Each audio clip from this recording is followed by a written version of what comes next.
Benji's saying something. Oh, All right. okay. So now participants will be able to log in.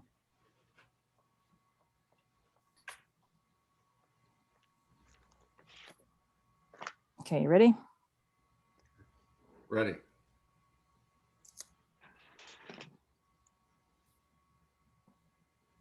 Okay, you can start. Okay. So welcome everyone to the meeting number 2114 for July 15th, 2021. Going through the agenda, is there a disclosure of a conflict of interest? Anyone? No? Okay. May I get an approval of the agenda? And there's an addendum as well. So Yeah, okay. Approval of the agenda and the addendum. Oh my gosh. Addendum. Okay. Yes, Bridget? Christian? Yeah, okay. Adoption of the minutes. Bridget? Christian? I can't see you, Jimmy, if your hand's going up or down. So you guys might be busy today, getting some exercise. Okay, very good. All in favor? Good, thank you. And then we'll go to the communications. Chief, if you'd like to go through that with us. could I get a motion to accept them first? Oh, sure. Yeah. May I have a motion to accept the communications? Bridget, Christian, all in favor? Aye. Oh, there you go, Jimmy. Thank you. And then we'll start with the proposed regulations under the Community Safety and Policing Act. So the ministry has posted the following regulations for public and stakeholder input. And these regulations are to do with the codes of conduct for police officers, municipal police service board members, and members of the OPP Governance Advisory Council. It also has the regulations concerning investigations, active attacker incidents, alternative provisions of police functions, and the Ontario Police Arbitration and Adjudication Commission.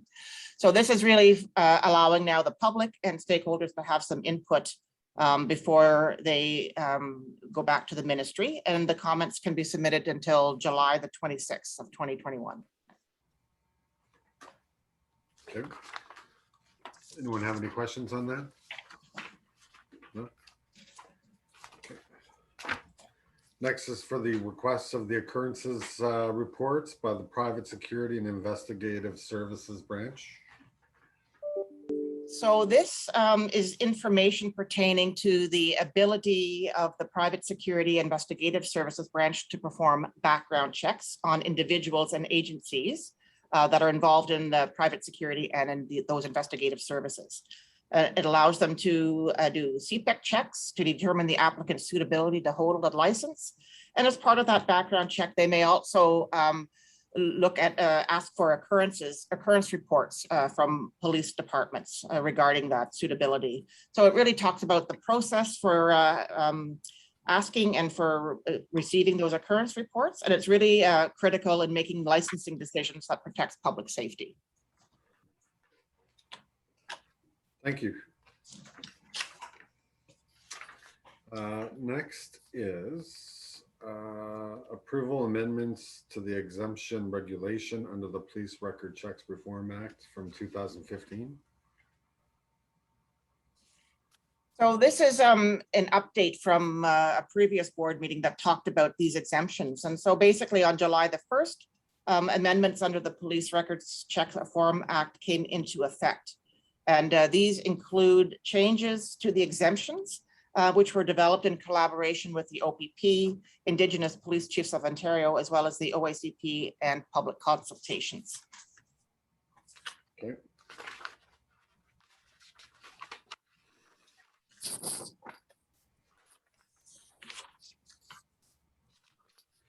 And then for the provincial strategies frameworks and align with community safety and well-being planning. again, this is an outline, this is a reminder that the deadline for municipalities to prepare and adopt a community safety and well-being plan is July the 1st of 2021. And of course, this has been completed by the city.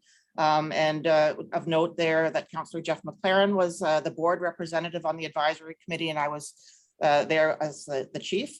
And Councillor Neal represented the city council, and this was adopted by the city council on the June 22nd meeting. So the ministry now has provided us with a resource document which outlines broad overarching provincial strategies and frameworks that align with the community safety and well-being planning, and it can support our efforts. So this has been passed along to our advisory committee for our future work there starting in the fall.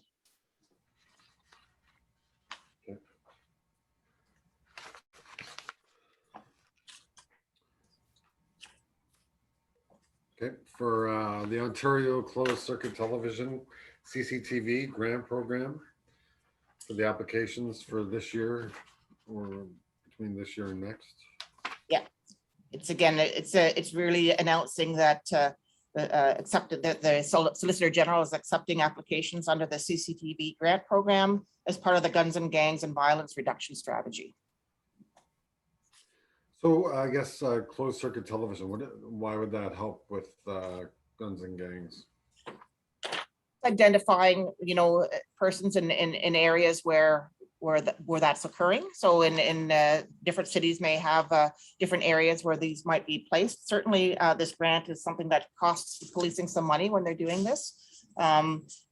We would be paying half of if it's a $400,000 grant, then the service would come up with $200,000 as part of that in kind. Okay. Next, sorry, Bridget, you have a question? Yeah, thanks, Jared. And through you, I just wonder, Chief McNeely, what's the process to make the decisions where such cameras would be introduced? I would say that it would be, looking at some strategic crime analysis in terms of where these would go, whether it would be, sort of in the downtown areas. So we would be looking through our analyst. And I would say with the board as well, and having some decisions on whether we should even be applying for this and if the money should go towards something like that. At this time, we are not applying for it. Okay, thanks. Okay, thank you, Bridget. Next is use of force and firearms training order.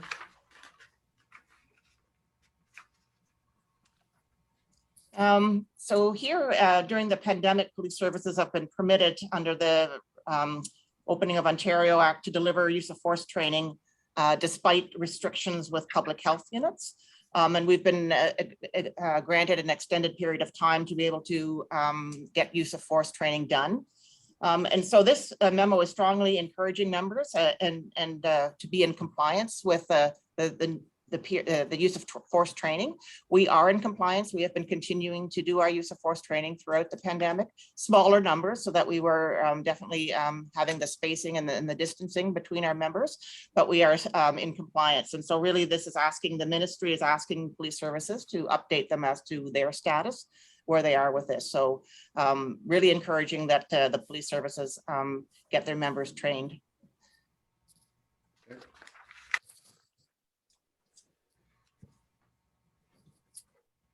Questions? Okay. Next, we have the amendments to the Highway Traffic Act, HTA and O, races, contests, and stunts. Really, it's highlighting a number of amendments that are made, as you had mentioned already, to 1, 2, 3, 4, 5, 6 different areas of the Highway Traffic Act. And just to highlight some of them, I think one of the most important ones here is with respect to racing on the highway, to stunt driving, those kinds of things, where they've now added an offense, or first of all, added that the if you're impounding a vehicle, it used to be 7 days and now it's 14 days. And they've added a charge in terms of exceeding the speed limit by 40 kilometers on roads with speed limits of less than 80 kilometers an hour. And that's been added to the Highway Traffic Act. And that's, I think, has been as a result, in some part due to the pandemic, where we've had lots of complaints, community complaints across the province in terms of racing and stunt driving. And so they've made it, added some more tools for policing here. Okay. Excuse me, Chair. Yeah. I just want to ask the chief a question.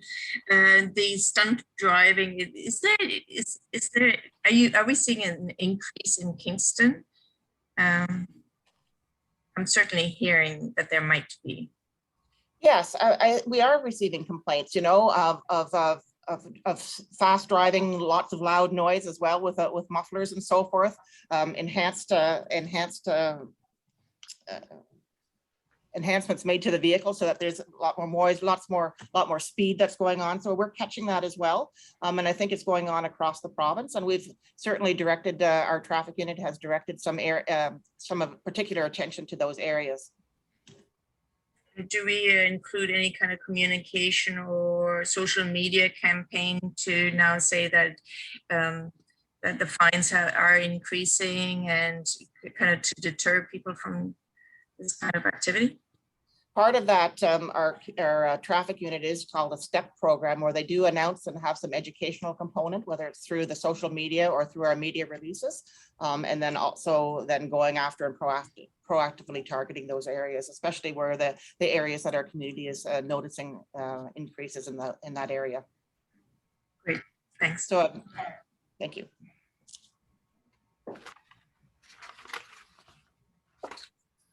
Okay, thank you.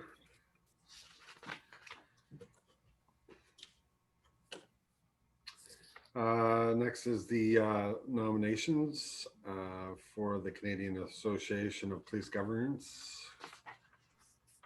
And also that'll be at the 32nd annual general meeting. I believe they're looking for directors for different provinces. Ontario is looking for 2 directors.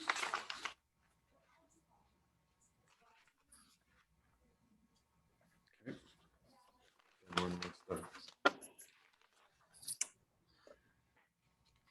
Then next is an email. And this is to the Zone 2 chair. And this is about the next event.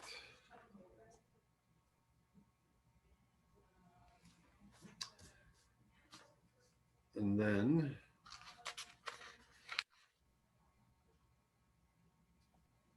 this is about Fred Koskinen stepping down from the KPSB to join the Halton Regional Police, and also having a business for consulting. So I imagine that position will be sought after as well. And then there is the OAPSB saying thank you for our donation for the past event. And then we have memorandum from you, Angie. Okay, so the first is a report, a semi-annual report. So Sergeant Jeff Thompson is our designated regulated interaction verifier for the Kingston Police. And he has confirmed that there were no collections or attempted collections of identifying information that triggered the collection of identification regulation within the first 6 months of 2021. So we have not triggered the regulation in this matter. Okay. And the second report then is a report from IT Director Scott Joffrey. And he has processed an RFP, which closed on May the 13th of 2021 regarding the costs of providing Microsoft 365 licenses and inclusive of services.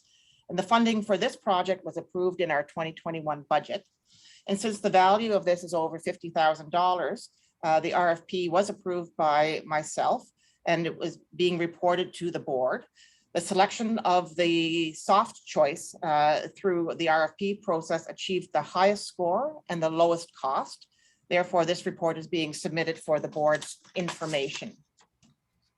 And just as a note, Soft Choice is a vendor that's approved by the Ontario Education Collaborative Marketplace.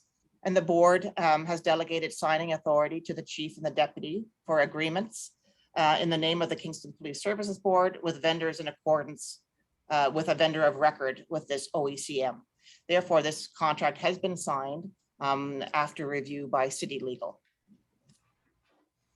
And so by moving to Office 365, it will allow us to take advantage of several features, including migrating email from on-premise storage to the cloud, utilizing SharePoint hosted by Microsoft, and updating and keeping current the Office applications on workstations. So we're really looking forward to having this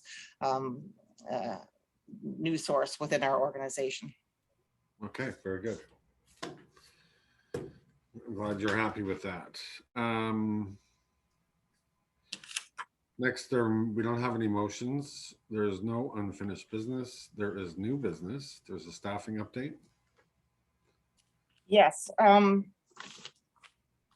You could just bear with me for a second. I just printed one off. So if you could just give me 1 second, I'm just going to grab something off the printer. Sure.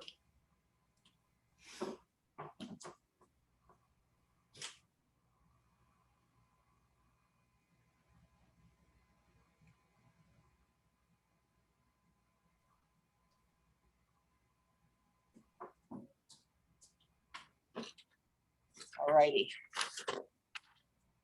So we have some retirements. We have Inspector Carolyn Rice, Staff Sergeant Jody Armstrong, and Constable Lisa Damchuk, and they're all retiring at the end of the month.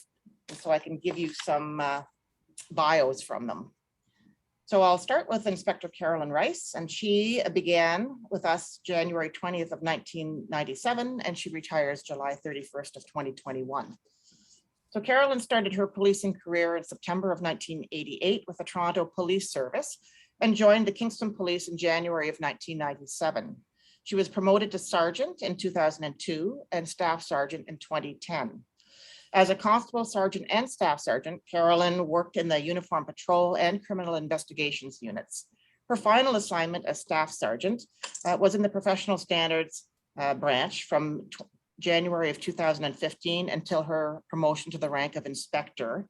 And she was there assigned the patrol division commander in January of 2017.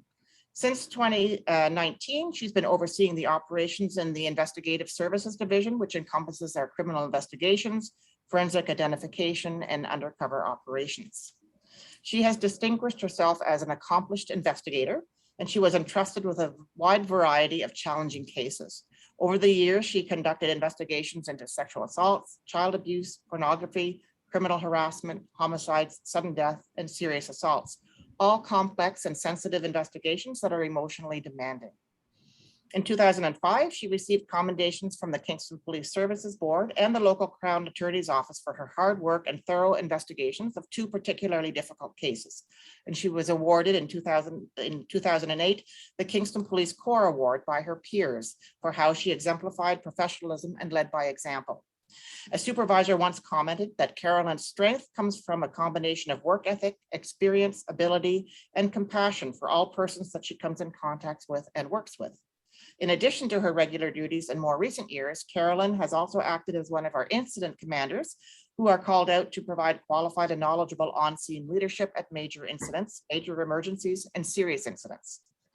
Carolyn has been a member of the board of directors for Family and Children's Services of Frontenac, Lennox, and Addington, and has also been a major contributor to various protocol agreements with community partners. She has also been part of the administrative group for the Kingston Frontenac Anti-Violence Coordinating Committee, which is a network of 30 justice and community organizations that work together at the local level to end domestic violence and sexual violence. Prior to commencing her policing career, Carolyn attained a Bachelor of Science degree from St. Francis Xavier University, and she's also a graduate of Rotman School of Management at the University of Toronto. She is a recipient of the Police Exemplary Service Medal and First Bar in recognition of 30 years of loyal exemplary service to public safety in Canada. Her expertise, wisdom, and quiet confidence will be sorely missed, but we thank Carolyn for her excellent service to the Kingston Police and our community and wish her all the best in the years ahead. Staff Sergeant Jody Armstrong. So Jody joined the Kingston Police in March of 1989 after graduating from the Algonquin College Law and Security Administration program. He was a frontline officer in the Patrol Division until September of 2002, when he was assigned to the Policy and Planning Sergeant, having been promoted to that rank in December of 2001. From 2001 to 2013, he served as the Sergeant and then Staff Sergeant in charge of the Emergency Response Unit, where he coordinated all training and administered the unit budget and led the team into high-risk operations, including a 33-hour standoff. His role as Staff Sergeant of the ERU deserves special merit, for he concurrently oversaw tactical operations while assigned to full-time duties in the policy and planning area. Throughout his tenure, Jody accepted challenging assignments without question. When the service embarked on a one-year pilot project in 2003 to collect race and ethnicity data on police stops, Jody was assigned with compiling and presenting a training package on this project, and was crucial to the success of in-house training on bias-free policing. He's also been the co-chair for health and safety on our Health and Safety Committee. He's helped organize our 2010 annual conference of the OACP Chiefs of Police, and he's participated on the services clothing and equipment committees, incident command, emergency management, and awards committees. Jody was awarded the 2007 Team Award by his peers for the way in which he approached his myriad of roles, for consistently contributing to a positive work environment by encouraging teamwork and increasing morale through a positive attitude, conflict resolution, and patience. In 2017, he received a Chief's Commendation for his outstanding, tireless efforts in overseeing all aspects of several major events and key projects in honor of our service's 175th anniversary in 2016. This list of events included the 2016 International Police Hockey Tournament, the inaugural Kingston Police Gala, the 2016 Great Lake Police Motorcycle Training Seminar, and the 2016 North American Police Equestrian Championships. And of course, the celebration on our official anniversary date. Lots of planning and logistics were required here, and involved hundreds of participants, and needed strong leadership to ensure these successful outcomes. Lots of fundraising and charity donations were also done as a result of this. In his policing career, he has consistently exceeded expectations and has been a true proponent of engaging with our community, both in work-related and volunteer pursuits. And he's closing out his career with his second assignment as a Staff Sergeant in charge of the Community-Oriented Response and Engagement Unit. He was instrumental in the creation of the Kingston Police Pipe Band, which has expanded from the Kingston Police Youth Pipe Band in partnership with the Boys and Girls Club of Kingston and area. He's also been a member of the Board of Directors for the Boys and Girls Club of Kingston and area, and he's been recognized by Special Olympics Ontario for his energetic and dedicated support of the program and athletes, as well as being a regular participant in the law enforcement torch run. He's been awarded the Police Exemplary Service Medal and First Bar in recognition of 30 years of loyal and exemplary service to Public Safety Canada, and was appointed in 2017 as a member of the Order of Merit of Police Forces for his remarkable work ethic and dedication to his profession, his flexibility in addressing multiple tasks, his respect for others, and his personal acceptance of responsibility in providing exceptional policing to the City of Kingston. We wish Jody all the best in the years ahead. And finally, we have Constable Lisa Damchuk. Lisa joined the Kingston Police as a cadet in July of 1991 after graduating with a Queen's University Bachelor of Arts degree in psychology. She's become known as an energetic and enthusiastic worker who shows a great deal of initiative and puts in the extra effort to do a super job.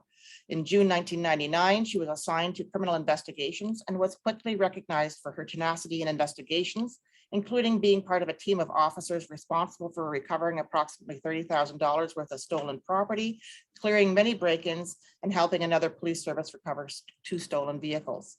From 2003 to 2004, she was the officer in charge of the court office, where she directed the operations of that unit and coordinated court security and liaison with the Crown's office for cases before the courts. For her efforts in this area of bail safety, Lisa received the Excelsior Award for Excellence in Teamwork from the Ministry of the Attorney General as a member of the Bail Safety Project.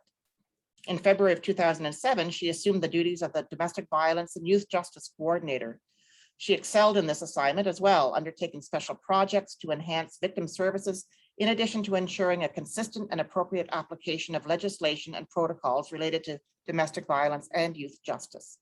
She was integral to the poignant dedication ceremony in 2009 for the Kingston Police Memorial to victims of domestic violence.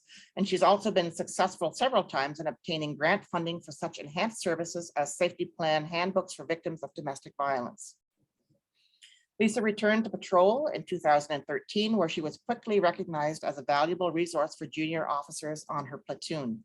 She never hesitated to share her vast experience and connections with community agencies to assist her peers. In 2017, she was transferred to her current assignment in criminal investigations, where she has worked in sexual assault and the vulnerable sector units. She's dedicated much of her career to supporting victims of intimate partner violence. She has participated in the Molly Golf Tournament in support of Interval House and was a member of the Kingston Frontenac Anti-Violence Coordinating Committee, again, whose mandate was to contribute to the eradication of violence by promoting individual and community awareness of issues relating to domestic and sexual violence and to support a coordinated community response to these issues. She's had a remarkable career and she's been very well thought of from all of her supervisors, from the division inspector right through to the community stakeholders. Lisa is a recipient of the Police Exemplary Service Medal, and with her years of service upon retirement, she will be receiving her first bar to this medal in recognition of 30 years of loyal and exemplary service to public safety in Canada.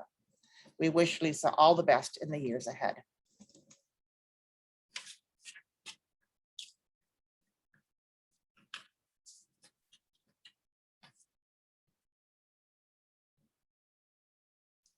I think you're on mute, Jared.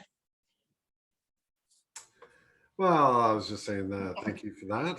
And those people, I hope they have a great retirement. And I guess we could discuss the August meeting. Oh, there's the one officer, Constable Holly as well. That was the addendum. Ah, Oh, sorry, you know what? I have to pull this one up here. I've got it in my computer. So bear with me. My apologies. Keeping us on course.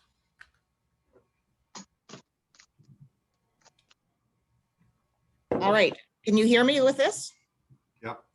Okay, I'm just going to read it off my computer here. So, Jay Hawley. Jay came to the Kingston Police in 1999 as an experienced officer with the Ontario Provincial Police from Madoc Detachment.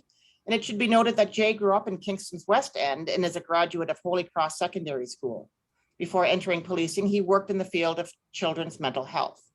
Very early on in his career with the Kingston Police, he received numerous letters of appreciation from citizens on his professionalism and courteous response to calls for service, as well as receiving a Kingston Police Services Board commendation in recognition of his selfless and heroic actions in rescuing an unconscious occupant of a burning house.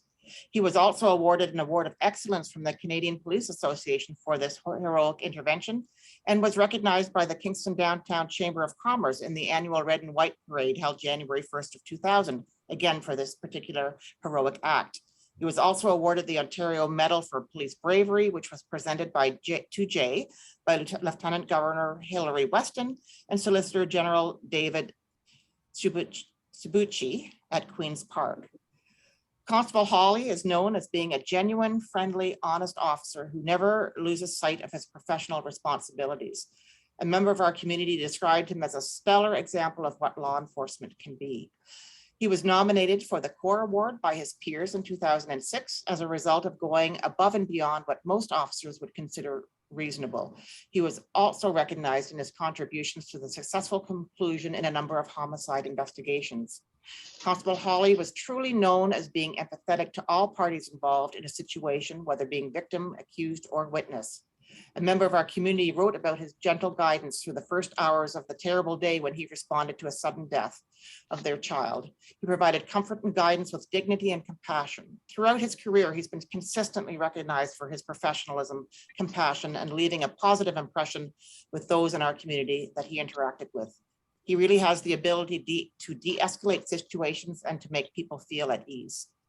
Constable Hawley worked in uniform patrol as well as the criminal investigation divisions during his tenure with Kingston Police. And he was the recipient of the Police Exemplary Service Medal in recognition of 20 years of loyal and exemplary service to public safety in Canada in 2018. We thank Constable Jay Hawley for his service to our community and wish him all the best in the next phase of his life. Thank you. Jimmy. Yes, as a Kingstonian and a member of the service board, I'd like to thank you all the officers, wishing them best of luck on their retirement, and want to thank you for their great services, their braveries, and their act as a responsible citizen and a policeman is really appreciated. Looking forward to have more people like them, and wishing them and their family best of the luck in their future endeavors. Well said, Jimmy. Thank you.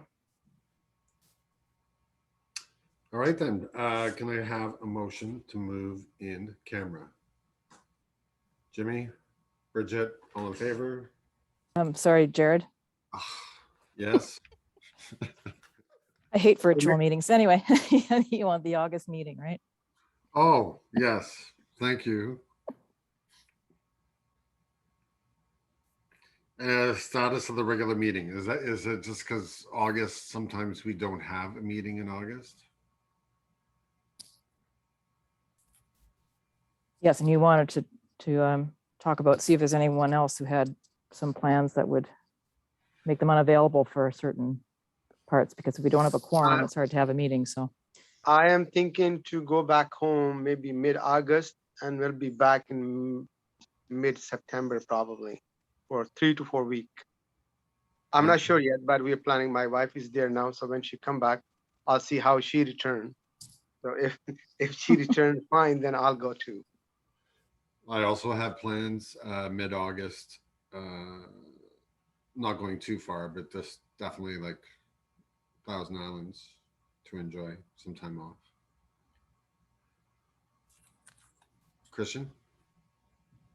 May I propose that we can maybe preliminarily plan to have a meeting in August, but pending sort of coordination of availability of members and relevance of possible agenda items to discuss with us. So kind of that, or Donna, do we need to make a firm commitment procedurally this afternoon? Maybe have a motion to review the status of the August meeting, I guess by the 13th of August, because the regular meeting would be on the 19th. And it could be that if people aren't available, we could, and there were agenda items, we could just select a different day rather than the third Thursday of the month, just to go around that. So may I have a motion for Yep. that? Jimmy, Bridget, all in favor? Very good. We'll decide that in August, closer to the day. And now we've already voted on that. We're going to move into camera. So thank you everyone for your time. So who moved, who seconded to move in camera? Pardon me? They get a mover and a seconder to go in camera. There we go. All in favor? Very good. All right. Thank you. Bye-bye. Thanks.